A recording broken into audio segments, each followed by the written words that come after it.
everyone, it's Dr. Katrina Mattingly. I am driving home through rural Indiana from my 24-hour shift, and I wanted to talk about one of the things about coronavirus that's not getting a lot of press that people need to be more aware of, and that's that people that are in quarantine right now, everyone's not living in a happy home. In the past 2 weeks, I have seen two women who were in physically abusive situations. One was a mother whose son was a methamphetamine abuser.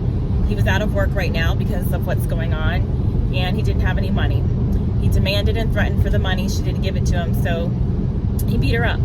She came in the next day pretty banged up, but luckily I was able to discharge her, and she felt safe to return to the home with him.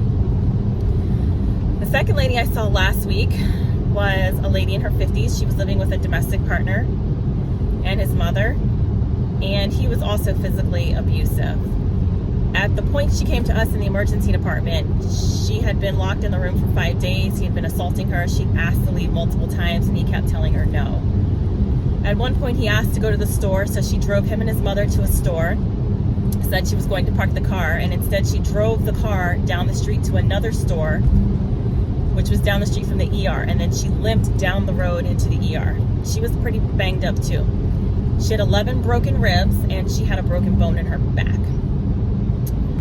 There are also people living in the homes with not only drug abusers and physical abusers, but alcoholics.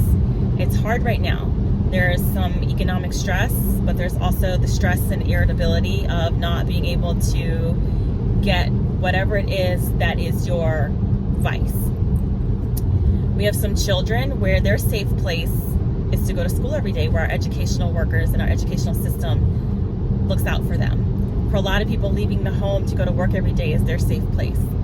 I read a heartbreaking story of a mother last week who was in the process of getting a divorce from her emotionally, psychologically, and verbally abusive husband. Of course, because of coronavirus, things were on hold and things were escalating at home. So she was weighing the detrimental decision of, do I stay here and continue to subject my children and myself to this, or do I go to a shelter where I'm going to exponentially increase our risk of possibly contracting COVID-19? That's a really tough position to be in. There are other people who are at home with family members who are suffering uncontrolled mental illness, or they themselves are suffering from depression and anxiety, and the isolation is tough for them. People who are extroverted, it's a little tough for them too. Maybe they're not suffering from any particular substance abuse or mental disorder, but they like to get out and be with their friends, and they're not able to do that right now other than maybe a little bit of screen time. So I think the most important things for us to do right now is, if you know someone in that situation, contact them every day, even if by text or by phone, to let them know that they've got an ally and an advocate and someone to potentially pick them up and take them to a safe place if needed. If they're in their neighborhood or in your close vicinity to you, then get them outside of the house, walk around the block, walk to a park. You can still maintain your 6 feet of social distancing. I think also one of the more important things that we can do is, if you feel like you need to contact the state, you can do that. You can be an advocate that way as well. But it's to continue to do your part to flatten the curve. The curve is flattening, and I'm so proud of the efforts that everyone is making. The faster we get that curve flattened, the sooner we can all return to what our new normal of life will be.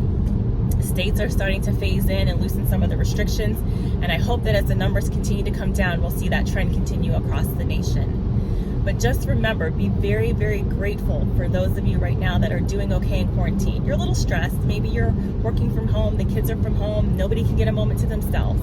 But for the most part, your home is filled with love. There are people that are fighting a day-by-day battle right now, where, like I said, home is not the happy place. So let's do our part to get through this first phase of COVID-19 and keep things moving forward. And I hope to see you all soon. Take care. Bye-bye.